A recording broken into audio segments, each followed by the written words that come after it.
Para saudara dan saudari yang Tuhan cintai, selamat pagi dan selamat bertemu lagi dalam renungan harian dari Paroki Santo Fransiskus Assisi APO, edisi hari Sabtu, tanggal 9 November 2024. Hari ini Gereja Semesta merayakan pesta pemberkatan gereja Basilika Lateran. Mengawali hari yang baru ini, kita hendak mendengar dan merenungkan sabda Tuhan. Marilah sebelum kita mendengar dan merenungkan sabda Tuhan, kita berdoa. Dalam nama Bapa dan Putra dan Roh Kudus. Amin. Ya Allah, dari batu-batu hidup dan terpilih, Engkau telah menyiapkan tempat tinggal yang kekal bagi keagungan-Mu. Lipat gandakanlah di dalam gereja anugerah roh yang telah Engkau berikan, agar umat yang setia kepadamu senantiasa bertambah. Bersabdalah ya Tuhan, kami siap mendengarkan. Terpujilah Engkau Bapa, Putra dan Roh Kudus, kini dan sepanjang segala masa. Amin. Para saudara dan saudari yang Tuhan cintai, sabda Tuhan yang hendak kita dengar dan kita renungkan untuk mengawali hari yang baru ini pada pesta pemberkatan Basilika Lateran diambil dari Injil Yohanes pasal 2 ayat 13 sampai 22. Tuhan bersamamu. Inilah Injil suci menurut Yohanes. Ketika sudah dekat hari raya Paskah orang Yahudi, Yesus berangkat ke Yerusalem. Dalam bait suci didapatinya pedagang-pedagang lembu, kambing domba, dan merpati, dan penukar-penukar uang duduk di situ. Maka Yesus membuat cambuk dari tali, lalu mengusir mereka semua dari bait suci dengan semua kambing domba dan lembu-lembu. Uang para penukar dihamburkannya ke tanah dan meja-meja dibalikannya. Kepada pedagang-pedagang merpati, ia berkata, "Ambil semuanya ini dari sini. Jangan membuat rumah Bapakku menjadi tempat berjualan." Maka teringatlah murid-murid Yesus bahwa ada tertulis, "Cinta untuk rumahmu menghanguskan aku." Tetapi orang-orang Yahudi menantang Yesus, katanya, "Tanda apakah dapat Engkau tunjukkan kepada kami bahwa Engkau berhak bertindak demikian?" Jawab Yesus kepada mereka, "Rombaklah bait Allah ini, dan dalam 3 hari Aku akan mendirikannya kembali."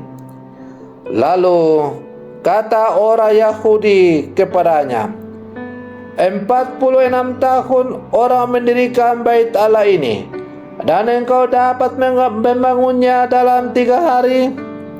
Tetapi yang dimaksud Yesus dengan bait Allah ialah tubuhnya sendiri.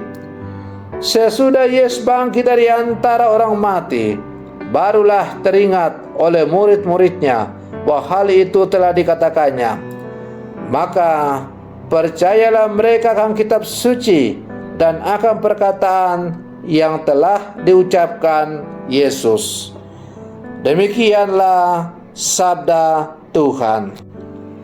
Para saudara dan saudari yang Tuhan cintai, gereja bukan sekedar bangunan tempat ibadah, melainkan gereja pertama-tama dan terutama adalah persekutuan orang yang membangun hidup dalam iman kepada Kristus sebagai kepalanya.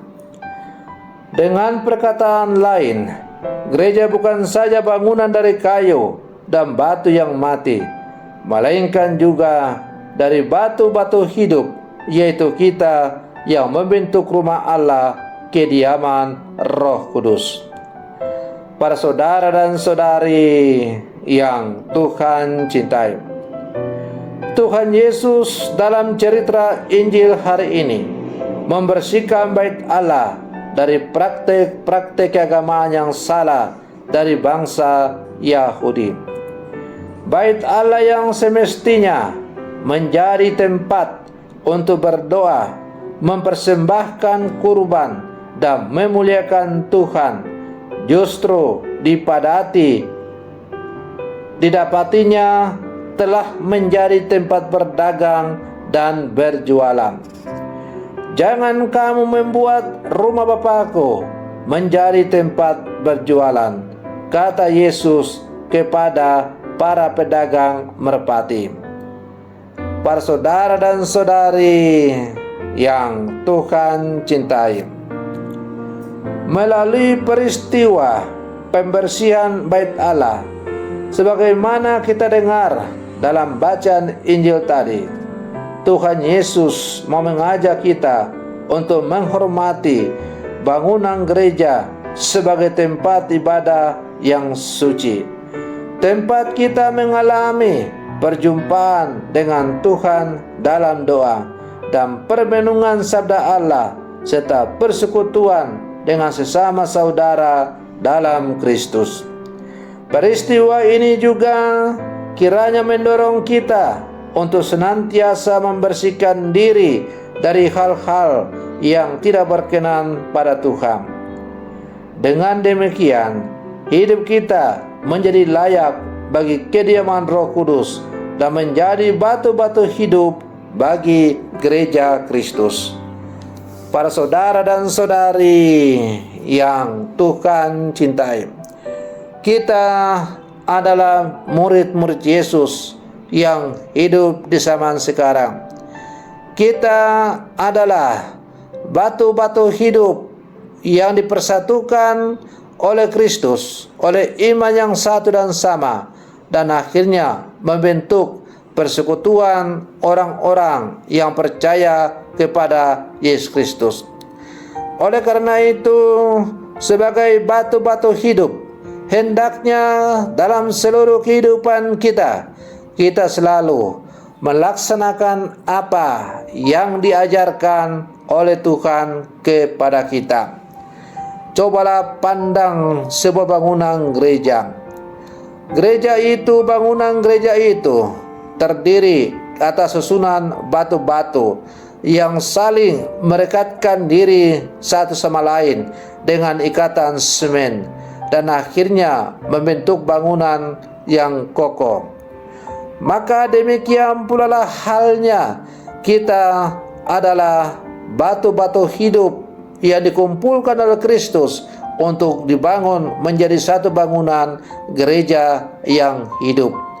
Semen untuk mengikat kita satu sama lain, supaya pada akhirnya kita bisa bersatu membentuk bangunan persekutuan orang yang percaya kepada Kristus adalah iman kita dalam Kristus sebagaimana diajarkan oleh gereja Katolik. Maka para saudara dan saudari yang Tuhan cintai, mari kita terus berlangkah maju bersama dengan ikatan iman yang satu dan sama, dengan pengakuan iman yang satu dan sama, dengan pengakuan iman yang diwariskan oleh para rasul kepada kita. Kita berlangkah maju bersama untuk semakin menjadikan hidup kita sebagai batu-batu hidup untuk mewartakan kasih persaudaraan Injil sukacita dalam seluruh kehidupan kita. Semoga kita semakin dimampukan menjadi batu-batu hidup yang selalu menyebarkan kasih dan damai kepada sesama dalam seluruh kehidupan kita di dunia ini. Dengan demikian, wajah Kristus semakin diperlihatkan kepada seluruh dunia. Selamat pagi, Tuhan Yesus memberkati.